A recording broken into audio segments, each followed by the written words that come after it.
apparently, there's a Washington Post article out right now, right? And it says, AP exclusive, woman who says Trump raped her seeks his DNA.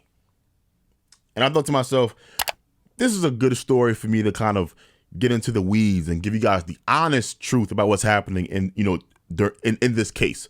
Because I feel like Democrats, liberal organizations are going to give you their spin on it. Republicans, conservative organizations, news outlets are going to give you their spin on it. Neither side's going to give you the objective, honest truth about what's going on here. So I figured, what the hell? The Crew Philosopher got you. So apparently, advice columnist Jean Carroll, her lawyers served notice to a Trump attorney Thursday for Trump to submit a sample on March 2nd in Washington for, quote, analysis and comparison against unidentified male DNA present on the dress, end quote. Now, you read that statement, you think they got him, right?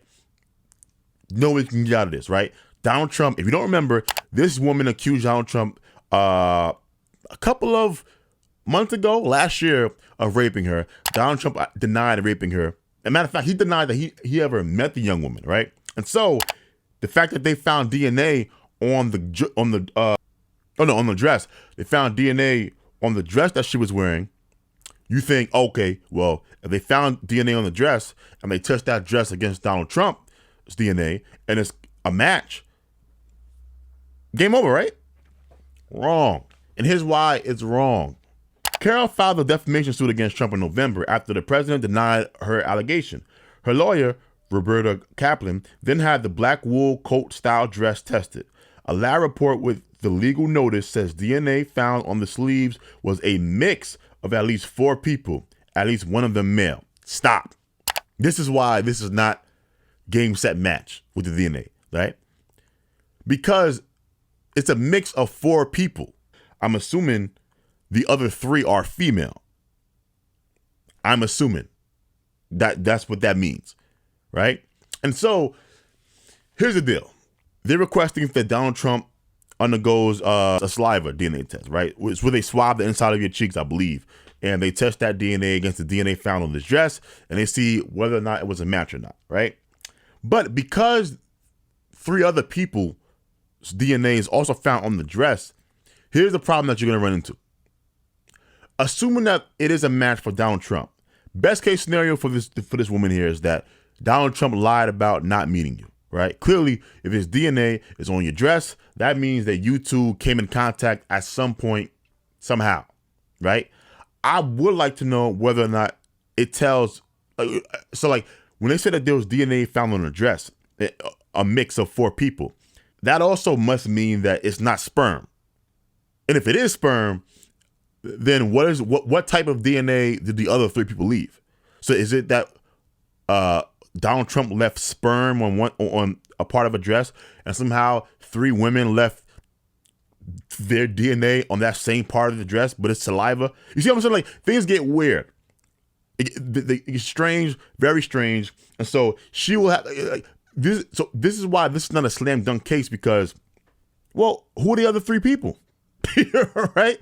Now, does she catch Trump in a lie? Absolutely. She catches Trump in a lie. And Trump might fess up to, you know what? I did have sex with this woman, but I did not assault her. Right? And so you have him on a lie. Now, does that hurt Trump? Maybe. You know, he's been Teflon Don up until this point, meaning that he's been accused of God knows what.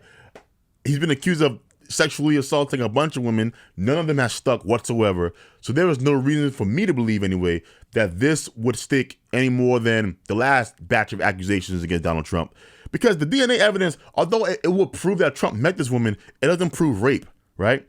Even if Donald Trump's DNA was the only one and it wasn't a part of 3 other people being, you know, in the mix of the DNA sample, if it was just one male's DNA sample and we found out that Donald Trump was a match for that one male DNA sample, it proves that at contact, depending on what the DNA is, if it's sperm, it proves that sexual intercourse occurred.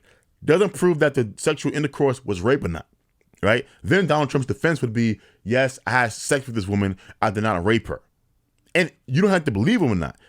All that has to be determined is whether or not she can prove otherwise. Remember, Donald Trump is the accused. It is not the burden of him. The burden of proof of whether he committed this act is not on him. It's on this young woman. to prove that he committed this act. So just a male DNA being found and him being a match wouldn't be enough to prove that a rape occurred. And the fact that this DNA is a mix and one part of 3 other people's DNA being found, that's an even weaker case, right? And so you're going to have people online on Twitter. I already see them saying, oh, we got him. We got Trump. You know, if he refuses to take part in a DNA test, then he's guilty. Now, I apologize for the siren if you can hear that. If Donald Trump fights the DNA test, I don't think that necessarily proves that he's guilty of anything. So if I'm Donald Trump, here's what I would do. I would fight and take it to a judge and have the judge rule whether or not I have to comply and give up my DNA, right? Once I do that, if the judge says, you know what, no, I don't see enough evidence here to force, the president of the United States to give up his DNA, Donald Trump is safe. I believe the judge probably will rule that he has to give up his DNA, and he gives it up. And I think it'll probably be positive that this DNA does belong to Donald Trump. Then he just moves to, okay, I had sex with her, I did not rape her. You know who else did that? Bill Clinton during his impeachment trial. He did not having sexual relations with Monica Lewinsky. Then they tested her dress, and it turns out, oh, Bill, your DNA matches the DNA found on the dress. And then he shifted to, okay, yes, I had sex with her, but I lied because I'm a fan. Then it becomes, okay, well, why do you lie?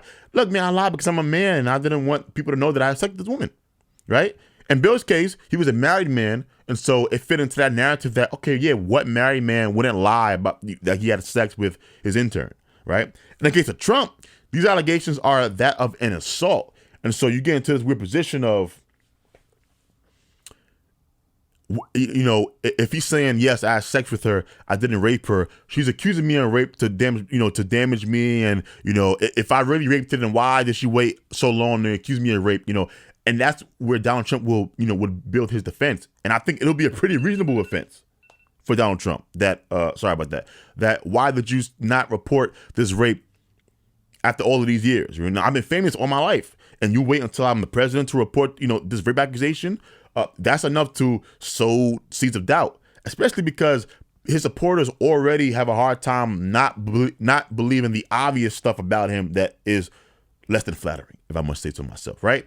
So, that's the case I'm laying out there. Do I think Donald Trump would be, put it like this, will this matter in the long run? No, it won't. The Democrats' only hope into removing or defeating Donald Trump is to defeat him in the general election. He's not going to be impeached.